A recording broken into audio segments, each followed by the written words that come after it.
Bác có cho mình xu bốc mai bom ổn từ ở kia video bênนี้คือខ្ញុំបង្ហាញអំពីការតម្លើង GPS បាទយើងទៅកាន់ទូរស័ព្ទ iPhone បាទអញ្ចឹងចូលកាមេរ៉ាមកបាទយើង scan ទៅលើនេះមកបាទដើម្បី download កម្មវិធី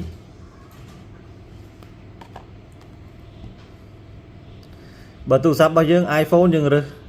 App Store បើទូរស័ព្ទរបស់យើង Android យើងយក Play Store បាទ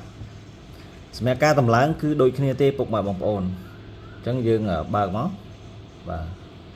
អញ្ចឹងបើសិនជាវាឲ្យយើងចុចអូខេគឺយើងចុចតាមវាមកបាទដោយសារតែទូរស័ព្ទរបស់ខ្ញុំបានតម្លើងរួចបាទអញ្ចឹងចូលមកដល់កន្លែងនេះ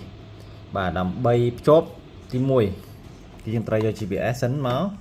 បាទយើងដក plastic ចេញ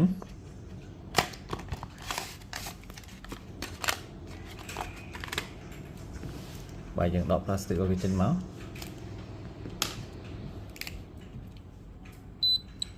អូខេលើសូទឺបាទ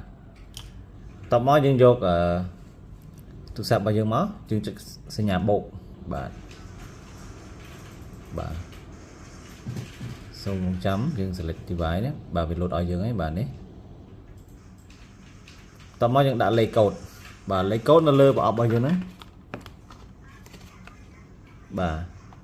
មានលេខ9984បាទ36 91 56បាទយើងវាទៅយើងមកយើងចុចពាក្យ continue បាទនេះលេខជាលេខទូរស័ព្ទរបស់ខ្ញុំបាទខ្ញុំដោយសារខ្ញុំធ្លាប់ connect ចឹងដាក់លេខទូរស័ព្ទរបស់ខ្ញុំបាទហើយតោះមកយើងចុច select device នេះបាទយើងចង់ដាក់រូបអីបាទរូបម៉ូតូរូបឡានរូបមនុស្សរូបសត្វបាទគឺយើងអាចដាក់បានច្រើនខ្លាំងមែនតើបាទឥឡូវខ្ញុំដាក់តាម Mr បាទចុច confirm មកបាទនេះវាត្រូវការឲ្យយើងដាក់ GPS មកចិត្តគ្នាមកបាទអូខេរួចរាល់ជាប់ជាការស្រេចបាទហើយសម្រាប់ GPS ប្រភេទនេះផងដែរគឺយើងអាចមើល history បានបាទ6 1 day 2 day 3 day បាទប៉ុន្តែប្រភេទនេះវាអត់អាចលម្អិតបានល្អដូចជាប្រភេទ25ទេបាទហើយនេះគឺជាកន្លែងដែលយើង software update យើង hide device privacy language បាទយើងអាចជ្រើសបានតាមអ្វីដែលយើងត្រូវការអញ្ចឹងណា